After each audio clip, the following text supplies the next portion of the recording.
情不知所起，一往而深。你这辈子有没有为一件事、一个人，甚至一个虚无缥缈的梦，彻底发过一次疯？没有，那你从来就没有真正活过。今天我们要讲的是大明朝一个16岁小姑娘的故事。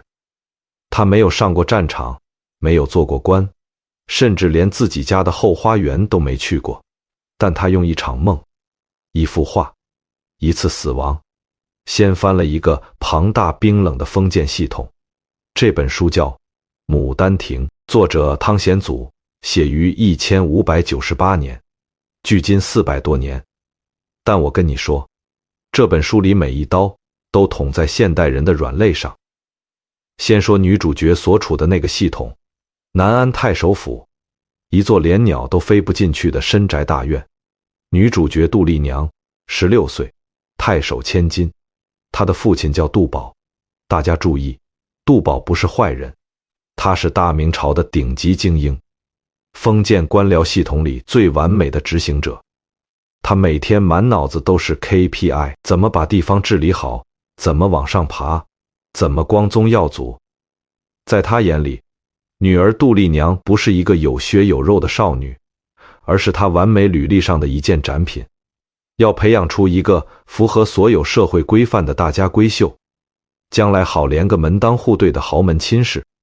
所以杜丽娘从小就活在一个被父亲精心打造的精神无菌室里，每天除了吃饭睡觉就是绣花。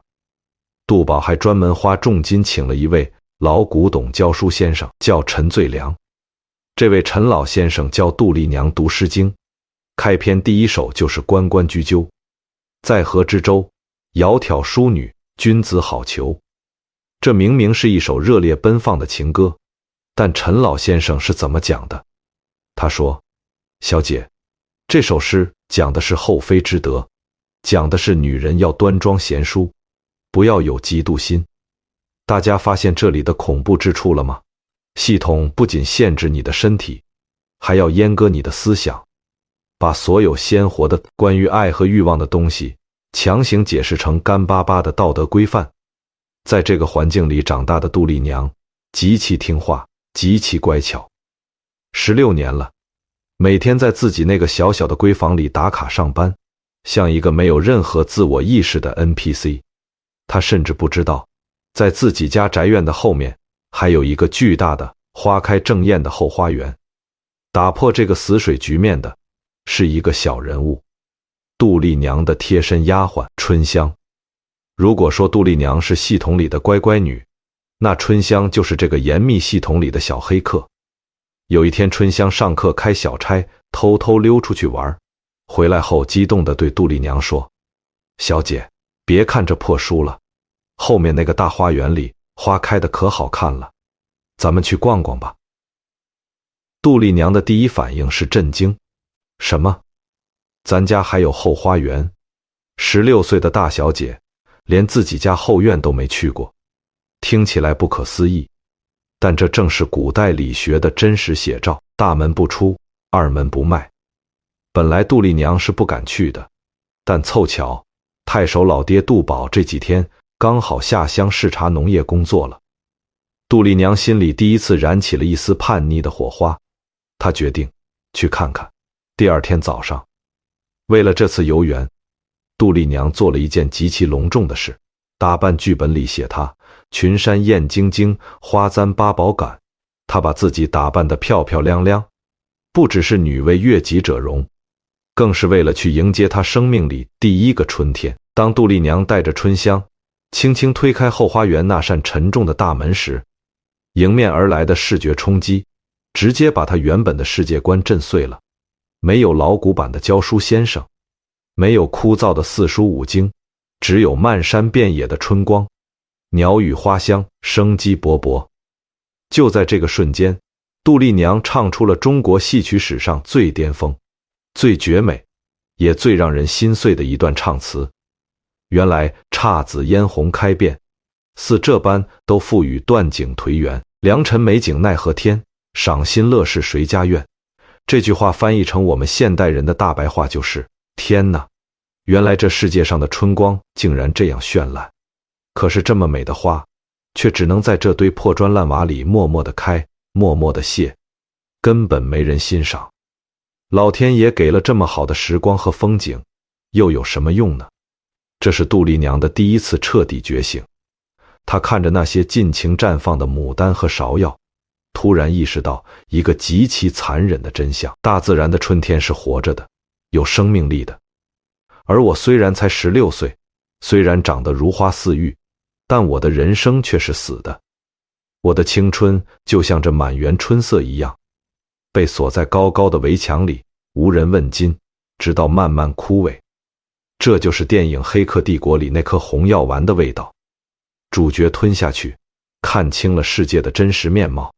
杜丽娘突然明白了，父亲教导的那些贤良淑德，不过是用来困住她的牢笼。她第一次感受到对生命的渴望，也感受到随之而来的巨大绝望和孤独。从后花园回来，杜丽娘像是被抽干了力气，她遣退丫鬟，独自靠在桌上迷迷糊糊睡着了。现实世界里无法释放的欲望，在梦境这个唯一的法外之地，迎来了火山般的爆发。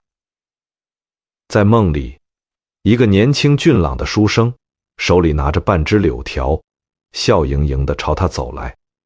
这个书生就是男主角柳梦梅。大家注意，在古代的礼教规矩里，未婚男女私下见面都是要进猪笼的，但在梦里，柳梦梅一开口就是极其大胆、极其热烈的撩拨。姐姐，我找你找得好苦啊。他没有背诵诗经，没有讲什么三纲五常，直接上前一把抱起杜丽娘，把她抱到了后花园的牡丹亭畔，芍药栏边。在那里，两人完成了一场热烈的、彻底打破禁忌的结合。这是一场春梦，但更是一场思想的狂欢。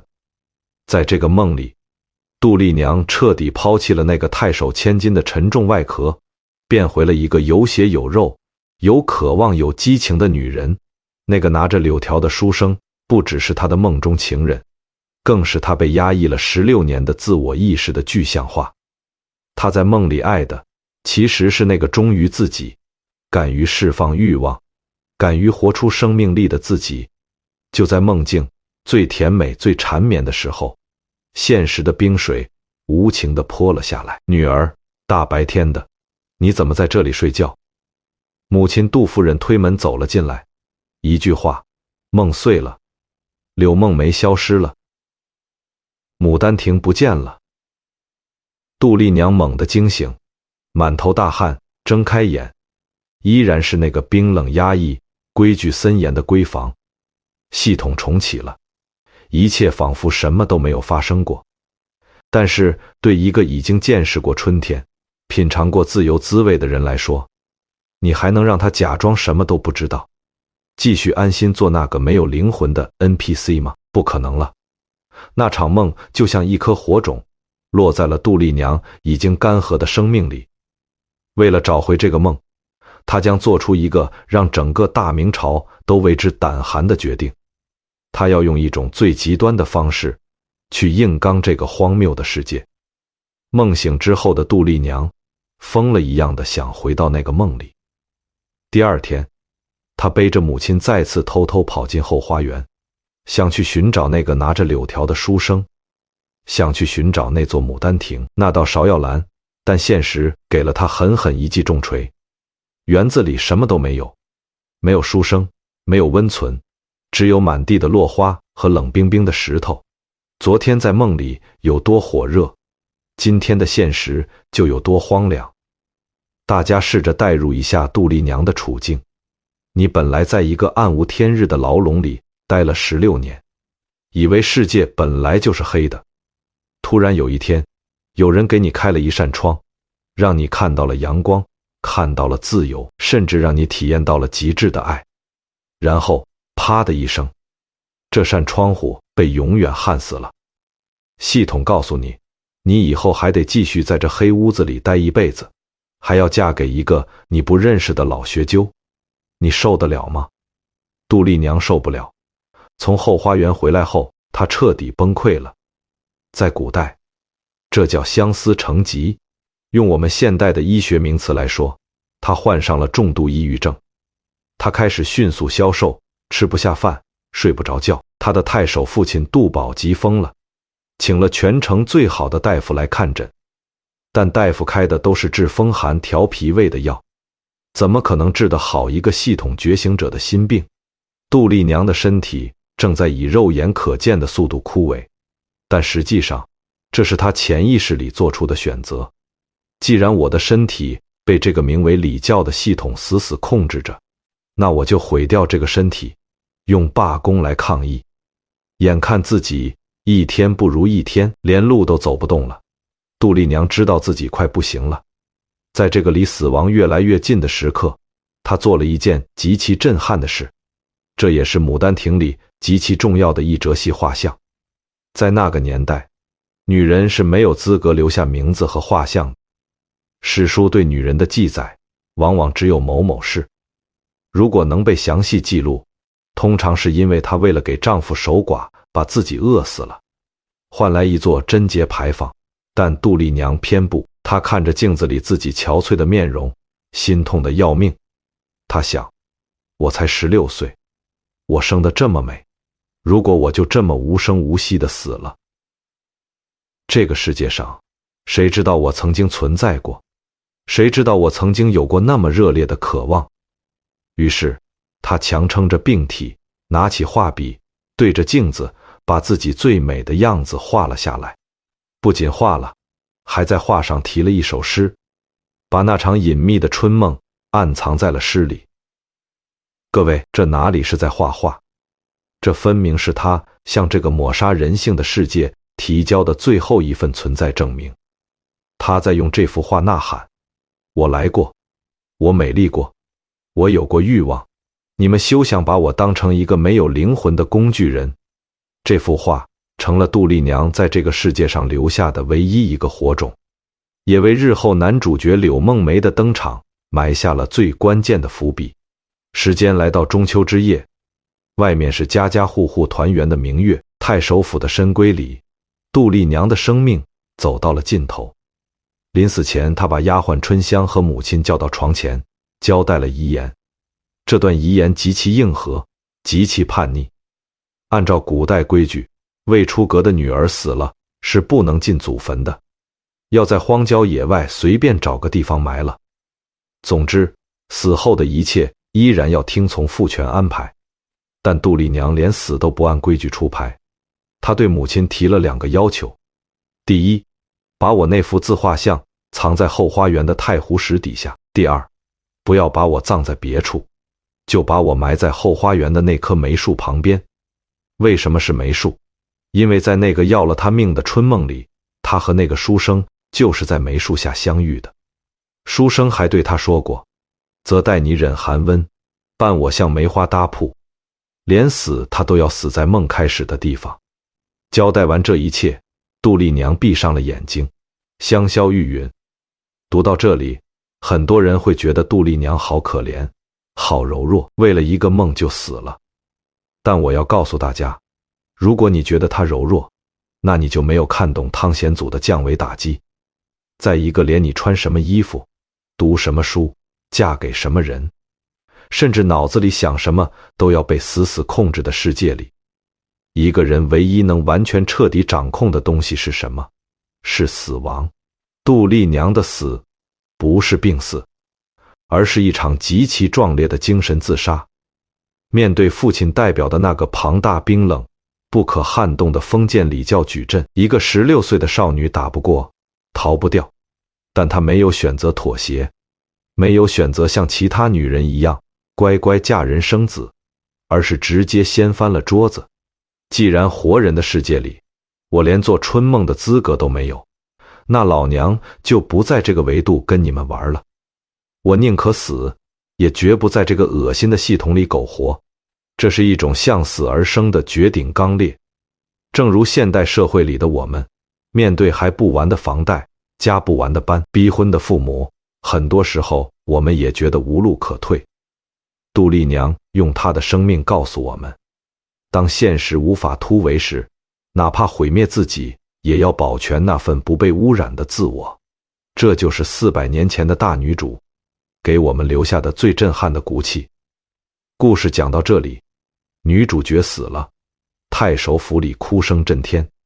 杜宝把女儿葬在梅树下，因为升官，带着老婆离开了这个伤心地，留下一座长满荒草的空园子。换作一般的作者写到这里，全剧终，这叫悲剧。但他是汤显祖，在他的笔下，女主死了，这出轰动大明朝的疯狂大戏才刚刚拉开帷幕。杜丽娘死后，魂魄飘到了阴曹地府，来到了胡判官面前。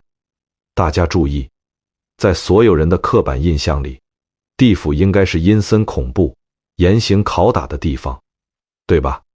人间的太守杜宝满口仁义道德，为了所谓的礼教，硬生生把亲生女儿逼死。那地府的判官呢？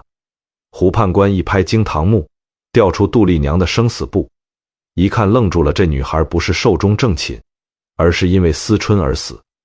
如果是人间的理学卫道士看到这个死因，肯定要大骂不知廉耻、伤风败俗，甚至要让他下18层地狱。但胡判官是怎么做的？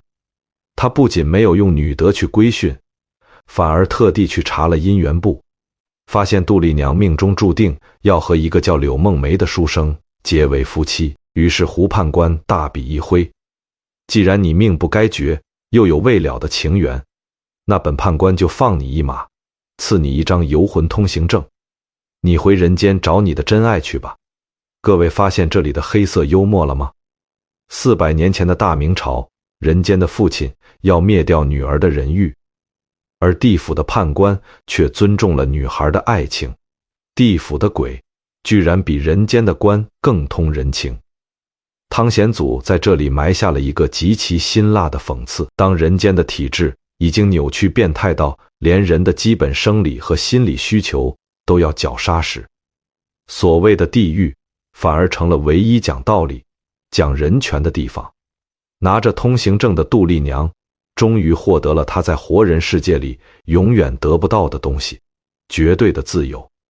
时间一晃，3年过去了，太守杜宝早就升官走了。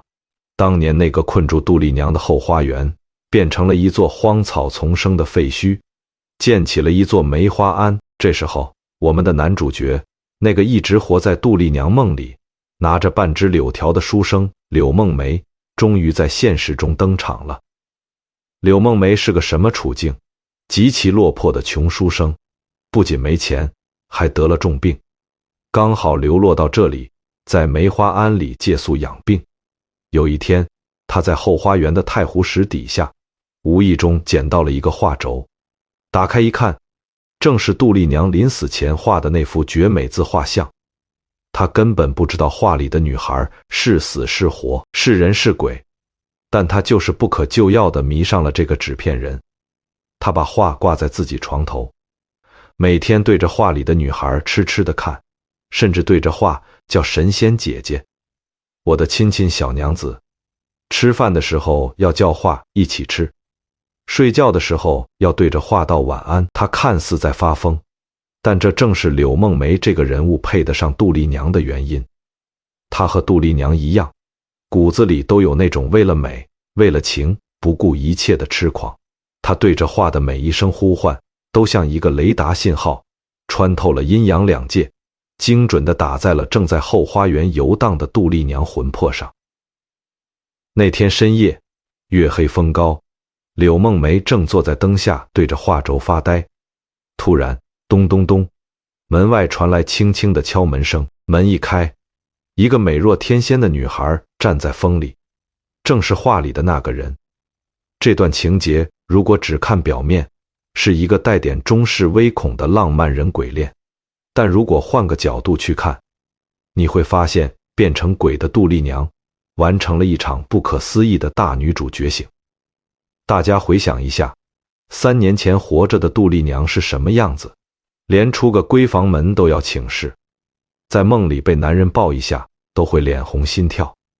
但现在的杜丽娘呢？她主动敲响了一个单身男人的房门，没有任何媒妁之言，没有任何父母之命，她看着眼前这个自己梦了3年、等了3年，甚至为她死过一次的男人，毫不犹豫地走进了他的房间。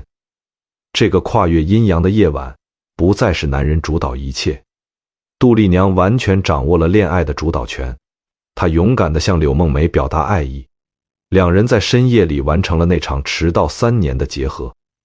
讲到这里，我们必须停下来思考一个问题：纵观中国古典文学，《聊斋志异》《倩女幽魂》，为什么最敢爱敢恨、最迷人、最主动的女性角色，全都是女鬼或者女妖？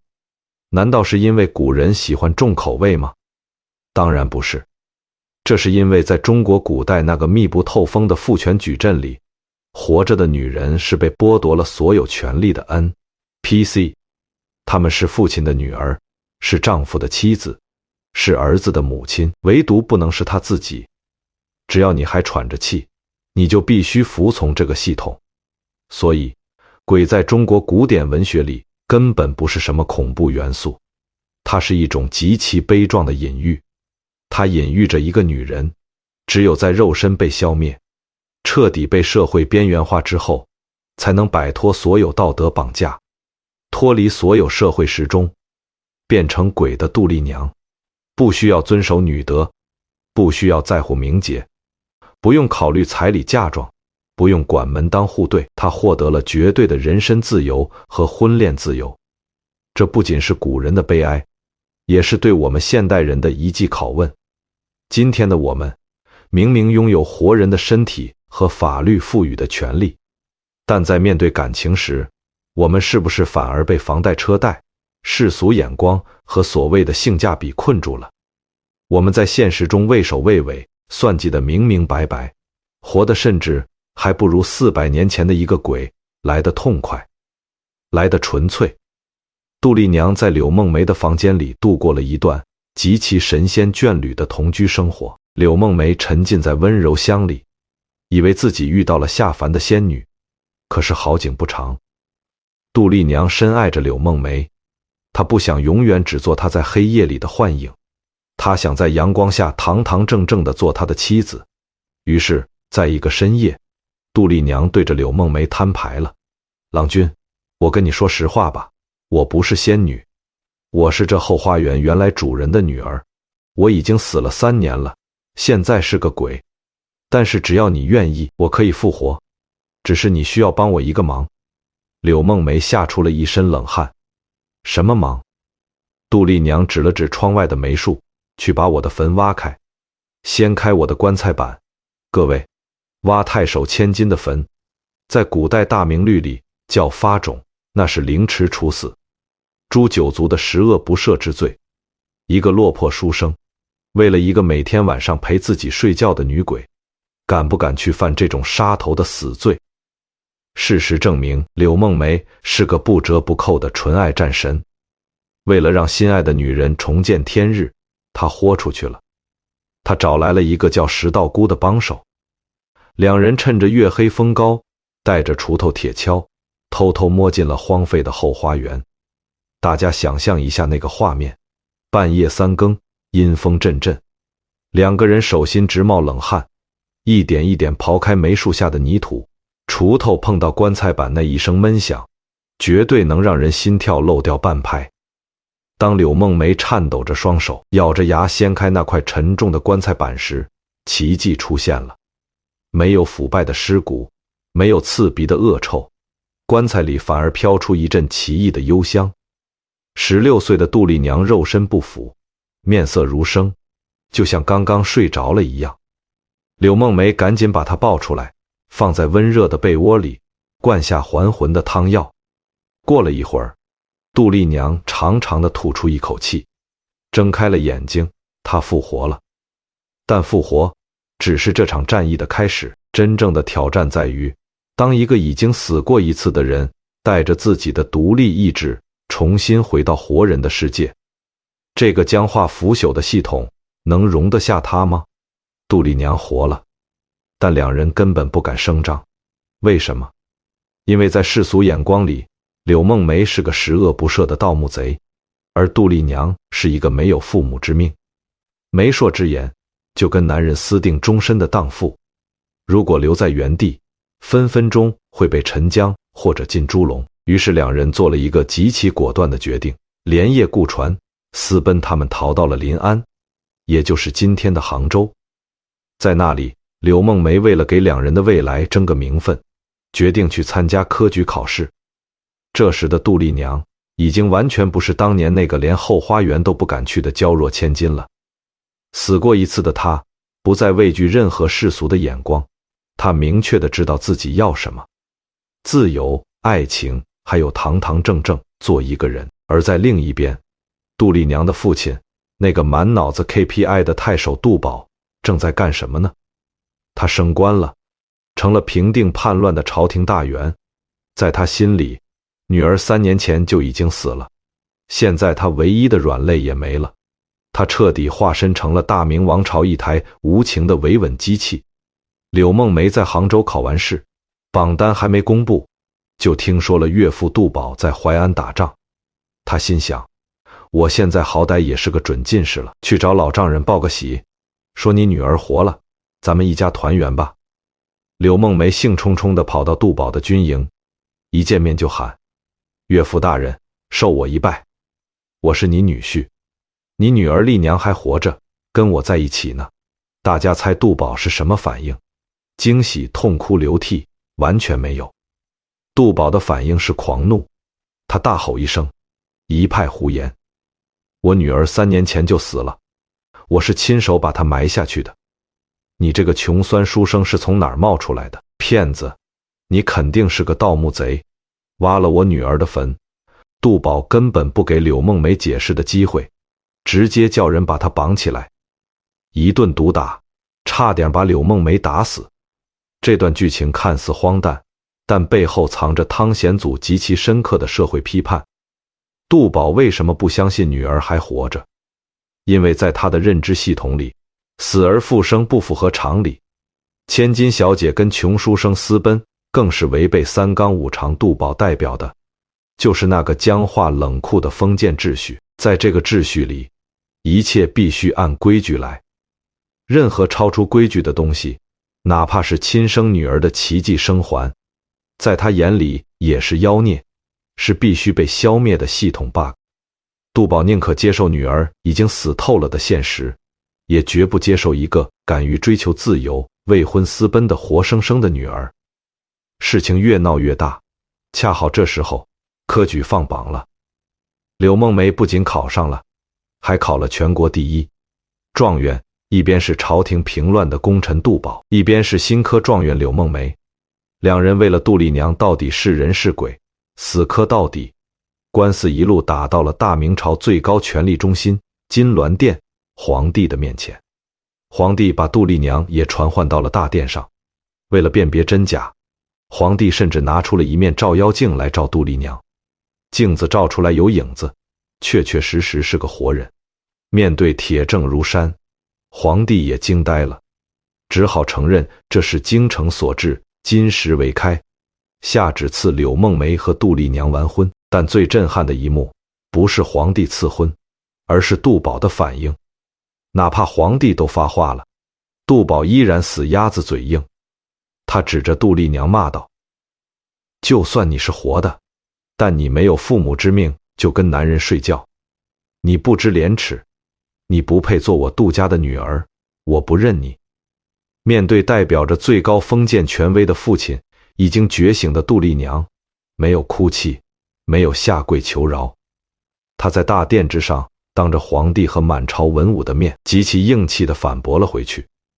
她承认自己违背了礼教，承认自己私奔，但她更掷地有声地宣告，如果没有这份逾越规矩的情，我早就变成后花园里的一堆白骨了。是这份情让我活了过来。杜丽娘复活，不是为了做一个相夫教子的贤妻良母，她带着从地狱里走过一遭的胆识，回到了最高压的现实世界，当着皇帝和父亲的面，逼迫这个系统承认了她的合法性。这就是《牡丹亭》比所有才子佳人小说都牛的地方。她不只是在写爱情，她是在写一个被系统抹杀的个体。如何通过情这种最原始的生命力，完成了自我救赎，并最终打败了那个不可一世的体制。故事讲完了，杜丽娘和柳梦梅历经生死，终于走到了一起。但是，当我们摘下耳机，从400年前的大明朝回到现实，回到这个充斥着微信提示音、打卡记录和各种热搜的现代社会时，我们不禁要问自己一个问题：我们到底为什么要读这本讲人发疯的书？在这个快节奏的时代，很多人觉得古籍早就过时了，觉得讲的都是老掉牙的规矩，但我总觉得那些真正穿越漫长历史长河，经受住千百年岁月洗礼，流传到今天的文字里，一定藏着某种我们现代人弄丢了的解药。牡丹亭就是这样一剂猛药，它要治的是我们现代人普遍患上的一种时代绝症：情感降级与生命力枯竭。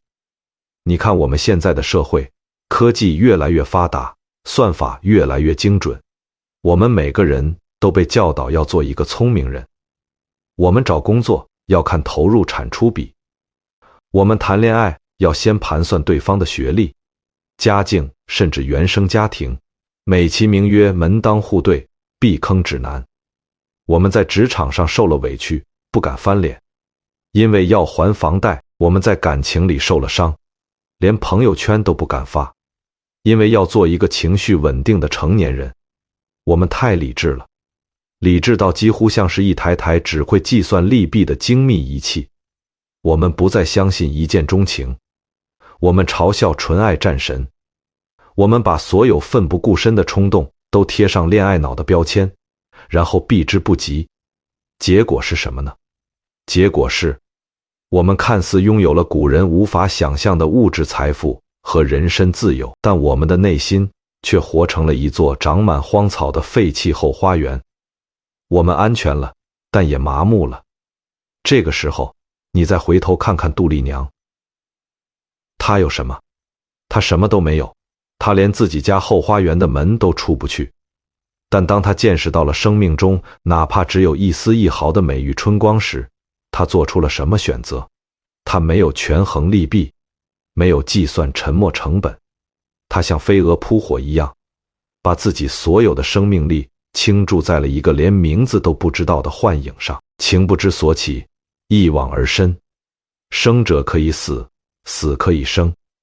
汤显祖写这16个字，根本不是在教我们怎么谈恋爱，他是在对全人类发出一次震耳欲聋的灵魂拷问：你这一辈子有没有哪一刻是为了某个纯粹的渴望，连命都可以不要的？如果你从来没有为了一个梦想、一种热爱或者一个人彻底发过一次疯，那你真的算活过吗？牡丹亭里的情绝不只是男女之情，它是我们在面对这个僵化冰冷、充满规则的世界时，内心深处那股最原始、最不讲道理的生命力。杜宝代表的是那个永远要求你正确、要求你懂事的系统，而杜丽娘代表的就是我们每个人心中那个不屈服的、渴望自由的真我。我们今天读《牡丹亭》，不是为了去学杜丽娘寻死觅活，而是为了在被生活毒打、被现实磨平棱角之后，依然能在心里保留一块柔软又坚硬的地方，是哪怕明天还要早起打卡搬砖，今晚依然有勇气仰望一次星空，是哪怕知道这段感情可能没有结果，依然有胆量毫无保留地爱一次，是哪怕全世界都告诉你这事儿没有性价比，你依然敢拍着胸脯说千金难买我乐意。这就是古人留给我们的终极浪漫，也是我们在算法时代守住自己生而为人的最后底线。希望今天这个故事能让你在入睡前找回一点点心跳的悸动，哪怕现实的围墙再高，也别忘了，在你的内心深处，永远有一座姹紫嫣红的后花园，等你去推开那扇门。去吧，去大胆地做一场梦，去热烈地活一次，就像400年前的杜丽娘一样，去他妈的规矩，我就是要一往而深。